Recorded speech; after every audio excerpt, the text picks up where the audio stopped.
And today I'm going to be talking to you about something that both men and women have, but in our Western society we tend to ignore it or even not think about it, or when we do think about it, we think that it's weak. And it's called the feminine.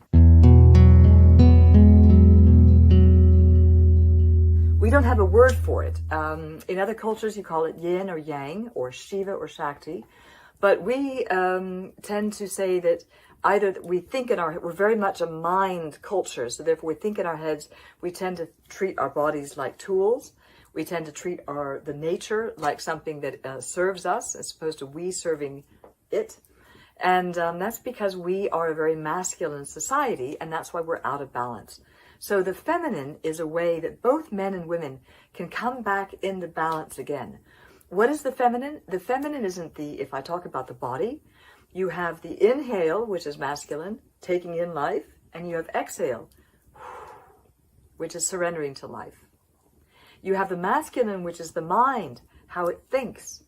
The feminine is emotions, how things feel. The masculine is the me, going, Nike, go for it. The feminine is the we, the understanding that things aren't always linear, but that they're circular.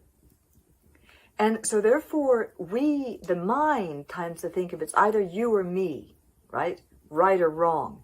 The feminine is this wonderful mixture of everything all together. There's no separation in the feminine. The internet is feminine, interestingly enough, right? There's no separation. Now, what you need to do to live in a more feminine consciousness, which is what's happening today, is you need to be very centered and very clear and not emotional. Now, interestingly enough, I know men are going to go crazy when I say this, but men are more emotional than women, and they're also not as pragmatic as women.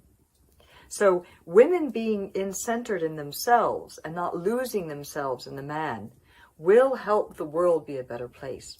And this is one of the things that I would like to give to women, is this understanding of being feminine, that you can be centered in yourself. But in doing so, you also help men become men. And the strength of a man is really to protect the woman. There's no dominant submission here. We're all partners in this, but we don't have bodies that are as strong as men. We're not men, but we have a different energy. We have a different connection to the feminine. We understand that everything has to work together. So how does the body work with this? Well, first of all, we've been taught to think about our emotions rather than to feel them. So therefore, our gut ends up being filled with all of these emotions that we haven't been able to process or understand, or we've been judging them. So with the body, what you want to do is you want to twist the torso as much as possible, but not twisting it on an inhale, which is the masculine, but twisting it on an exhale, which is a surrendering, so that the body can do what it needs to do. And so there's two exercises I'd like to show you, and this is also good for both men and women, that will help you surrender into the body so that the body's wisdom can come out and you can feel more present within yourself and more comfortable in your skin. And for women, this also will make you feel more feminine as well. Because you notice when you get older, our torsos gets thicker. The reason the torso gets thicker is that we have all this protection around us because we're not present. Why? When we're not present, then we have to create boundaries because people are invading us. When you're present in yourself, your awareness is in your body, no one can squat. Boundaries are automatic. And also, a feeling of being centered is also automatic as well because you're centered in yourself. So let me show you these exercises. You want to do a torso twist. Always do the right and the left because you have a masculine and a feminine side of the body. So you want to breathe in, straighten your spine, look back, and then breathe out.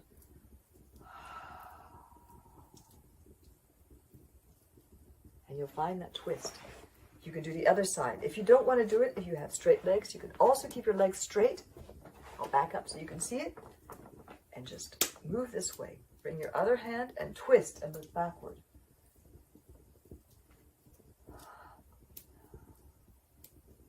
Another very good torso twist is something called the Sufi grind, which I was taught by a wonderful yoga teacher named Lulu Milton. And what you want to do is keep your torso straight, but you're twisting your torso like you're grinding a pot. Okay, do it both sides. Twist this way.